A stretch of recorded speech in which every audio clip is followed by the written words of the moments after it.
Well, it's time now to take a look at this morning's papers and how they've been covering the last 24 hours. With me is former royal photographer Ian Lloyd and the former editor of the Daily Star, Dawn Neeson. So welcome back to both of you. And last hour we went through quite a number of the front pages of the newspapers. We're going to deal with one that we didn't look at last hour, and that's the Sun's front page.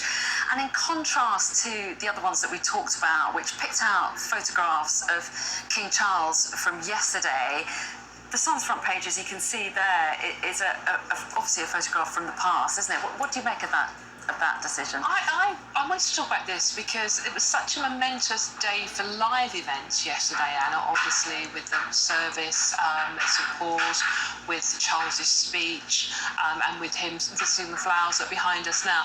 And the Sun have chosen this picture. Now, it's a very emotive picture, and if you just, I understand why they've done it, because it's a lovely picture of Charles and the Queen.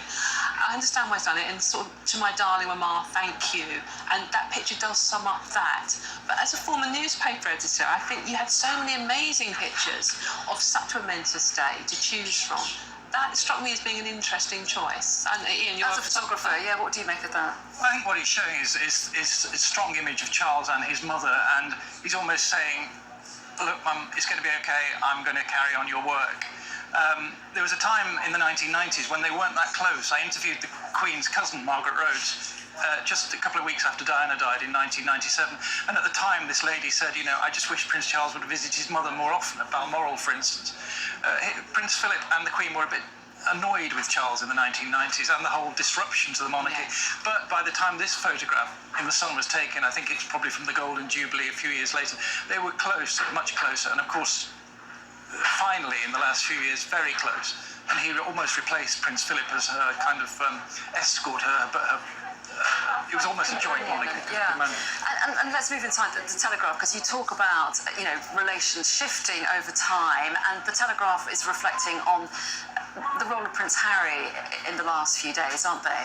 I think Ian and I both feel the same about this. I mean, it's impossible to talk about the remarkable service of the Queen and the future that we have under King Charles without mentioning the Harry situation. And this is a particularly poignant piece in the Telegraph today, using that picture that you can see on screen now, and also the picture of him in the car travelling from Balmoral with the rain streaming down the window. And he looked to me like he was in agony, and you just can't help but feel incredibly sad for that young man to be so distanced from the family, and realising that now, you know, as Charles said in his speech, you know, they are building a new life overseas. And I think just that one phrase said so much. It's like they are overseas. They are still part of the family. So the Queen was very happy to sort of like still invite Harry and Meghan up to Balmoral, and they sadly didn't have time to go, obviously.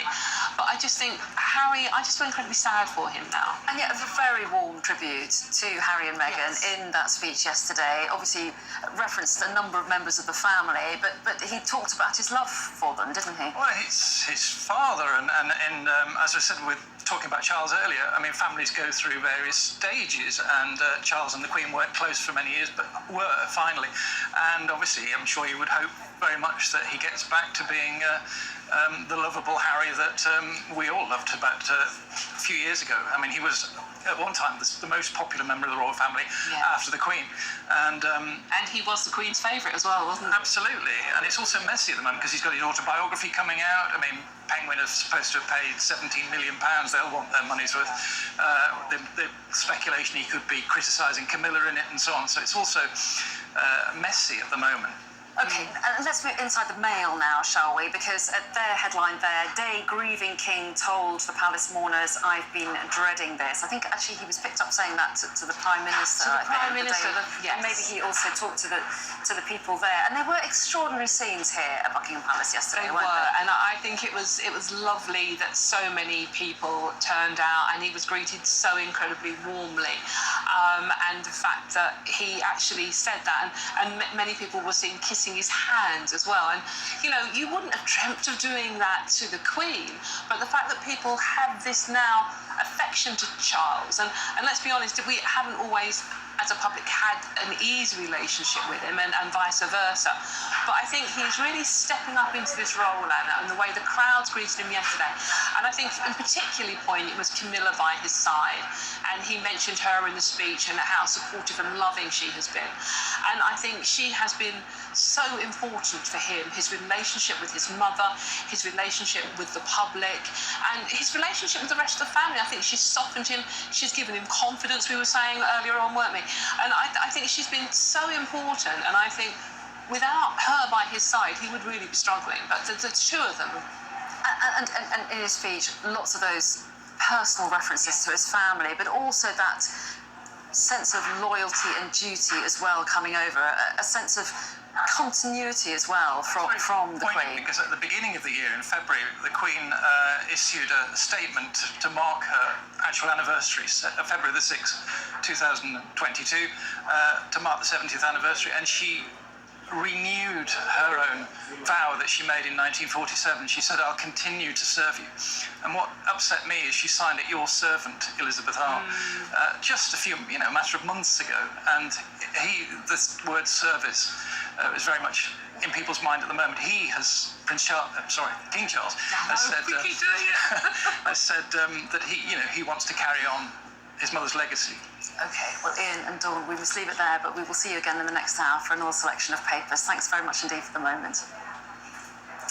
So we are here at Buckingham Palace. Let's just show you the scene as people continue to come to pay their respects to the Queen. Yesterday we saw huge crowds. Already they're building up. I'm looking behind me. There are a load of people arriving all the time, spending a few moments, possibly leaving some flowers and moving on.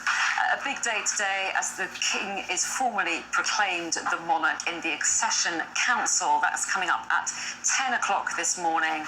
And we'll bring you live coverage, of course, of that. In the meantime, plenty of coverage here throughout the morning from Buckingham Palace. So do stay with us here on Sky News.